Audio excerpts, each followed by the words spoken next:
Ça vous saoule pas, vous, toutes ces énergies négatives? Parce que franchement, moi, ça me gave. Parfois, il y en a marre, en fait, ça te tombe dessus, tu vois, d'un coup, comme ça. C'est subtil, le truc, hein, tu le vois pas arriver. Et puis après, tu te retrouves avec des espèces de trucs lourds, des énergies de merde, des émotions. Mais alors, oh, putain, tu te dis, mais d'où ça sort, ce truc-là? Pensez aux énergies, les amis, pensez à ça. Parce que sinon, c'est un peu trop facile de dire c'est la faute de l'un, c'est la faute de l'autre, c'est machin, ces trucs. Toujours vers l'extérieur. Non, non, non. Hygiène intérieure, comme je dis.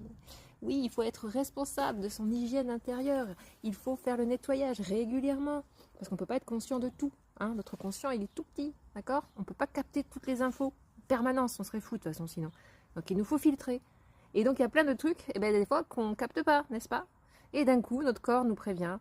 Il nous envoie des infos. Mauvaise énergie, dans le sens émotion négative, je sais pas moi, colère, agacement, tristesse, peut aller jusqu'à même vraiment la dépression et autres. Pensez à vos énergies, nettoyez-vous. Hygiène intérieure, je le dis souvent, l'hygiène intérieure c'est trop important. Alors comment on fait? Très simple. Quelques petites techniques, alors ça s'apprend certes, mais c'est vraiment pas compliqué. Vous fermez les yeux, vous vous mettez en état de calme, en état d'introspection, méditation, ou juste en état de calme, voilà, sans aller très loin, c'est pas la peine. Hein. Et vous allez à l'intérieur de vous-même, voir où ça se situe dans votre corps, et puis vous donner de l'amour, parce que vous allez sentir au niveau sensation, où est-ce que c'est dans le corps. Et une fois que vous l'avez trouvé, eh ben vous apportez simplement votre présence, vous déposez de l'amour, de l'attention, et en général, ça suffit. Pour ceux qui veulent aller plus loin, eh bien, vous pouvez même transformer ce que vous sentez en une sorte de forme. Tu vois, tu demandes à voir une forme par rapport à ta sensation. Mais si vous voulez en savoir plus, vous pouvez me demander. Et une fois que tu as une forme, à ce moment-là, tu la transformes. Qu'elle le dire.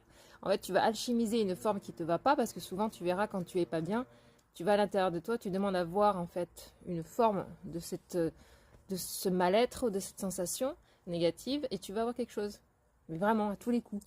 Ça peut être une simple forme géométrique, comme ça peut être un truc plus complexe, hein, peu importe. Tu prends ce qui vient, il n'y a pas de mauvaise réponse. Et quand tu l'as, bah, en fait, tu vas le transformer. Toi, je sais pas, moi, tu as une tristesse, un truc, d'un coup, t'as une boule noire qui t'apparaît, ok, bah, tu la transformes jusqu'à ce qu'elle te plaise, qu'elle te convienne et que tu sens, ça fait... À l'intérieur de toi, tu le sens. Je sais pas, la boule noire, tu la transformes en rose, tu changes de couleur, tu changes de forme, tu changes de matière, tu changes de poids, tu l'allèges. Je sais pas, tout est possible. Ça a l'air de rien, mais dès l'instant que tu mets ton attention et que tu transformes, tu alchimises quelque chose en fait de lourd, bah pouf, ça devient léger, ça se disparaît. Et là, tes énergies, tu reviens, ça va carrément mieux. Hygiène intérieure, les amis. Voilà, voilà.